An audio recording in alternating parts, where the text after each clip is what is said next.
할렐루야. 오늘 하나님 말씀 사도행전 16장 33절부터 40절까지. 사도행전 16장 34절부터 40절까지입니다.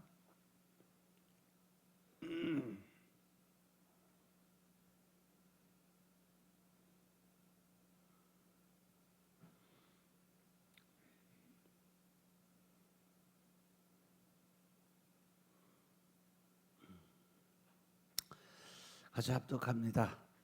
밤 그 시간에 간수가 저희를 데려다가 그 맞은 자리를 씻기고 자기와 그 권속이 다 세례를 받은 후 저희를 데리고 자기 집에 올라가서 음식을 차려주고 저와 온 집이 하나님을 믿었으므로 크게 기뻐하니라. 날이 샘에 상관들이 아전을 보내 이 사람들을 놓으라 하니 간수가 이 말대로 바울에게 고하되 상관들이 사람을 보내 너희를 놓으라 하였으니 이제는 나가서 평안히 가라 하거늘 바울이 이르되 로마 사람인 우리를 죄도 정치 아니하고 공중 앞에서 때리고 옥에 가두었다가 이제는 가만히 우리를 내어 보내고자 하느냐. 아니라 저희가 친히 와서 우리를 데리고 나가야 하리라 한데 아전들이 이 말로 상관들에게 고하니 저희가 로마 사람이란 말을 듣고 두려워하여 와서 권하여 데리고 나가 성에서 떠나기를 청하니 두 사람이 옥에서 나가 루디아의 집에 들어가서 형제들을 만나보고 위로하고 가니라. 이제 사도 바울 일행이 많은 이제 매를 맞고 위험에도 처하고 굶고 추리고 그러면서도 복음을 전하는 가운데 그이로 인해서 사도 바울 일행이 귀신을 쫓아냈다는 이유로 고소를 당하게 되죠. 그리고 이제 감옥에 gat히게 돼요. 근데 그들이 귀신을 쫓아냈다는 이유로 핍박한 것이 아니라 사회 소란죄, 문란죄로 사도 바울 일행을 가두게 되죠. 그들은 사도 바울이 사회를 소란케 하고 새로운 풍속을 전하고 로마 풍속을 해친다고 고소를 했죠. 그들은 사도 바울이 기독교의 문화를 전한다고 핍박을 한 거예요. 그리고 그들이 사회 질서 문란죄로 사도 바울을 고소를 하게 돼요. 결국 사도 바울 일행은 그 일로 인해서 감옥에 갇히게 돼요. 그 와중에도 바울과 실라가 하나님 앞에 기도를 드리고 하나님께 찬양을 올려 드리니까 26절에 보니까 큰 지진이 일어나서 옥문이 열리고 죄수들이 메인 것이 다 풀렸다, 다 벗어졌다 이렇게 기록이 되어 있어요. 하나님께 찬양으로 경배를 올려드리니까 성령님께서 이 일을 하신 겁니다. 하나님이 친히 찾아오셔서 기적을 일으켜 주신 거죠.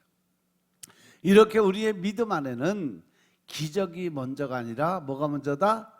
하나님께 드려지는 찬양과 경배가 하나님께 영광을 올려드리는 것이 항상 먼저 일어나야 그 뒤에 찾아오는 것이 기적의 역사인 것을 믿으시기 바랍니다. 그래서 찬송으로 제사를 드리는 자가 하나님을 영화롭게 하는 자라고 하셨어요. 그 행위를 옳게 하는 자에게는 하나님이 구원을 베풀어 주신다고 말씀하셨는데, 그리고 하나님은 이들에게 하나님의 능력을 베풀어 주셨어요. 그런데 간수가 자다가 문득 깨어서 보니까 옥문이 다 열린 것을 봤어요. 그래서 아이고 이제 나는 망했다, 죽어야 되겠다. 내가 도저히 이거를 죄수들 다 도망갔는데 그 책임으로 나 어차피 죽으면 돼, 그냥 내가 죽자. 그래서 간수가 죄수들 다 도망간 줄 알고 책임을 느껴서 자결을 하려고 결정을 했어요. 그렇지만 사도 바울은 간수에게 우리가 여기 있으니까 자살하지 말라고 이야기하면서 이 사도 바울이 옥문이 열려서 다 도망갈 수 있었지만 도망가지 않았어요. 왜? 하나님이 은혜로 도망가라고 옥문을 열어주신 것이 아니라고 생각을 했기 때문에 그래요. 그랬더니 간수는 이 놀라운 일을 하는 사도 바울이 신처럼 보인 거죠. 하나님처럼 보였어요. 그는 지금 주위에 일어난 사건들을 통해서 하나님의 임재를 보았어요.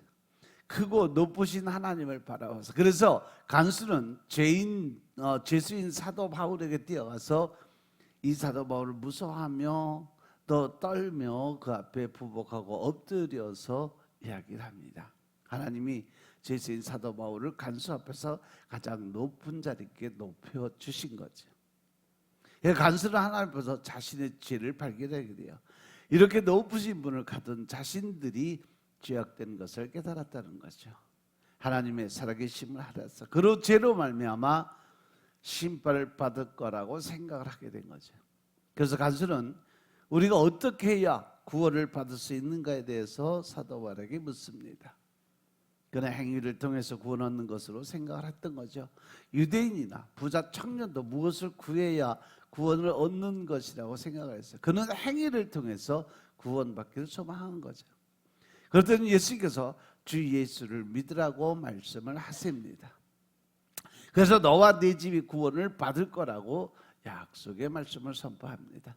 사도 바울은 우리를 죄에서 구원하기 위해서 오신 예수님을 소개를 한 거죠. 사도 바울은 우리 죄를 위해서 죽으시고 우리를 위해서 부활하시고 또 그리스도가 되신 예수님 그리고 다시 오실 예수님에 대해서 설명을 해줬어요. 그렇게 그리스도신 주님이 쇠사슬에 벗겨지게 하고 옥문이 열리게 하셨다는 거죠. 바람과 바다를 잔잔케 하시고 귀신을 쫓아내시는 하나님, 죄를 사해 주시고 병을 고쳐주고 죽은 자까지도 살리시는 그분이 바로 그리스도이신 예수님이심을 믿으시기 바랍니다. 그리스도이신 예수님은 우리를 죄에서 구원하시는 유일한 분이고 우리의 모든 죄를 용서하실 수 있는 분이고 또 우리를 하나님의 나라로 인도해 주실 분이심을 믿으시기 바랍니다. 그래서 우리에게 있는 현실의 문제도 해결할 수 있는 분, 우리의 모든 병을 고칠 수 있는 분이고 우리의 모든 학과 문제, 직장 문제, 교회 문제 모든 가지고 있는 문제를 해결해 줄 수 있는 분은 바로 오직 한 분 예수님이심을 믿으시기 바랍니다. 가장은 가장들에게 이 가족에게 가장 큰 영향력이 있다 그랬어요. 그래서 가장이 먼저 예수님을 믿고 가족이 따라서 믿고 그래서 온 가족이 다 구원받는 길이 가장에게 들어 있음을 믿으시기 바랍니다. 그래서 이 33절 34절에 보면 그 밤 그 시기에 간수가 그들을 데려다가 맞은 자리를 씻어주고 자기와 온 가족이 세례를 받고 또 자기 집에 올라가서 음식을 차려주고 그와 온 집안을 믿게 해서 아주 기쁘게 했다고 기록이 되어 있어요. 사도 바울 일행을 정성껏 집으로 모셔다가 치료까지 하고 씻어주고 그리고 간수와 그 가족이 다 하나님을 믿게 된 거죠. 그 남편이 처한 그 경험을 이야기를 듣고 다 하나님을 믿게 되고 세례를 받았어요. 그들에게 복음을 전해준 이 사도 바울 일행을 자기 집으로 초청해서 정성껏 음식을 대접을 해주는 그러한 일이었어요. 그는 자살해서 죽은 자를 살려준 생명의 은인에게 감사를 드린 거죠.